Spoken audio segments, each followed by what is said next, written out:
ഏട്ടനോട് ആലോചിക്കണമെന്ന് തന്നെ ഞാൻ മേനോൻ സാറിനോടും പറഞ്ഞത്.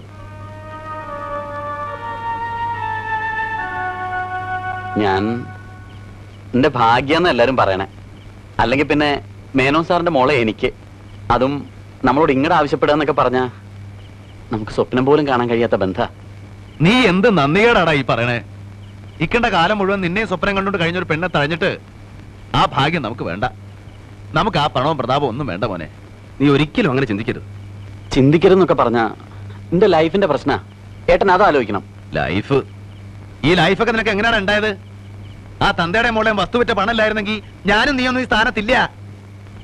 എന്ത് കൊടുത്ത് വീട്ടുകൂടെ ആ കടം? ആ കടമയും കടപ്പാടും ഒന്നും മറക്കരുത്. അത് മറക്കൊന്നുമില്ല. എന്ന് വെച്ച് എന്റെ ഭാവി എനിക്ക് നോക്കണ്ടേ? പണ്ട് ചെറുപ്പത്തില് കളിയായിട്ട് എന്തൊക്കെ പറഞ്ഞു എന്നല്ലാതെ വേറെ അങ്ങനെ ഒരു വാക്കൊന്നുമില്ലല്ലോ. വാക്കില്ല. എന്തിനാടാ വാക്ക്? എനിക്കും നിനക്കും അമ്മയ്ക്കും ഈ വീട്ടിലും നാട്ടിലുള്ള എല്ലാവർക്കും അറിയാലോ അവളെ നിനക്ക് വേണ്ടിയാ ജീവിക്കണമെന്ന്. പിന്നെ അതിനിപ്പോ വാക്കുടമ്പടിയൊക്കെ വേണം. ശരിയായിരിക്കാം, ചെറുപ്പത്തിൽ അങ്ങനെ പലതും പറഞ്ഞിട്ടുണ്ടാവും. പക്ഷെ ഇപ്പോ എനിക്ക് എന്റെ നിലയും വിലയും ഫ്യൂച്ചറും ഒക്കെ നോക്കണം. അഡ്വക്കേറ്റ് രാമൻകുട്ടി മേനോന്റെ സണ്ണിലോ ആകാന്ന് പറഞ്ഞ എനിക്ക് കിട്ടണ നിലയും വിലയും സോഷ്യൽ സ്റ്റാറ്റസും എന്താണെന്ന് അറിയാവോ? മാത്രമല്ല ഭാവിയിൽ അദ്ദേഹത്തിന്റെ പ്രൊഫഷണൽ ഗുഡ്വിൽ മുഴുവൻ എനിക്ക് വന്നു തരാനുള്ളതാ. പണ്ടെന്നോ കുറച്ച് കാശ് തന്നു പറഞ്ഞ് ഇതൊക്കെ വേണ്ടെന്ന് വെച്ച് കുഞ്ഞമ്മയുടെ മോളെ കല്യാണം കഴിക്കണമെന്നാണോ ഏട്ടൻ പറയുന്നത്? മനുഷ്യനാവണം ആദ്യം, എന്നിട്ടുണ്ടാക്ക് നിലയും വിലയും. അതൊന്നും സൂത്രത്തിൽ ഉണ്ടാക്കല്ല വേണ്ടത്, സ്വയം ഉണ്ടാവട്ടെ. അതാ കഴിവ്. ഇപ്പൊ നീ വക്കീലായിട്ട് എന്നോട് വാദിക്കണുണ്ടല്ലോ, അതിനുള്ള കഴിവുണ്ടാക്കിയത് ഇന്റെ വേർപ്പാ. നിനക്കെല്ലാം ഉണ്ടാവും, ദൈവം തരും. വന്ന വഴി മറക്കരുത്. ഇത് ഞാൻ സമ്മതിക്കില്ല. ഏട്ടൻ ഇങ്ങനെ വാശിയും ബഹളം ഒന്നും കാണിക്കേണ്ട കാര്യമില്ല. ഇതിന്റെ ലൈഫിന്റെ പ്രശ്ന. എനിക്ക് മേനോൻ സാറിന്റെ മോളുമായിട്ടുള്ള ബന്ധം ഇഷ്ടം. ഏട്ടൻ അത് പോയി ആലോചിച്ച് നടത്തി തരണം. എന്റെ പട്ടി വരും.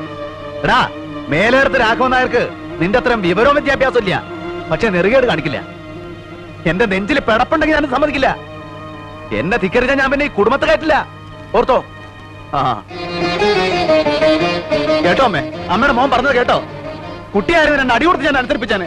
ഇപ്പൊ ഞാൻ എന്താ ചെയ്യാമ്മേ? രാഘവ, അവൻ പറയുന്നതിലും കാര്യല്ലേ? നീ സമാധാനായിട്ട് ഒന്നുകൂടെ ആലോചിച്ച്. ഓ, അമ്മയും കൂടെ അറിഞ്ഞിട്ടാണല്ലേ?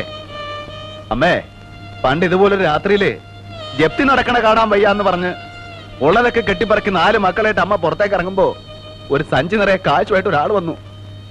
അന്ന് അമ്മ പറഞ്ഞു കുഞ്ഞമ്മാമ നമ്മുടെ ദൈവാന്ന്. പിന്നെ ആ കുഞ്ഞമ്മാമയുടെ മോളോട് അമ്മ തന്നെയാ പറഞ്ഞേ, എന്റെ വിജയന്റെ പെണ്ണാ നീന്ന്. മറക്കരുതമ്മേ അതൊന്നും.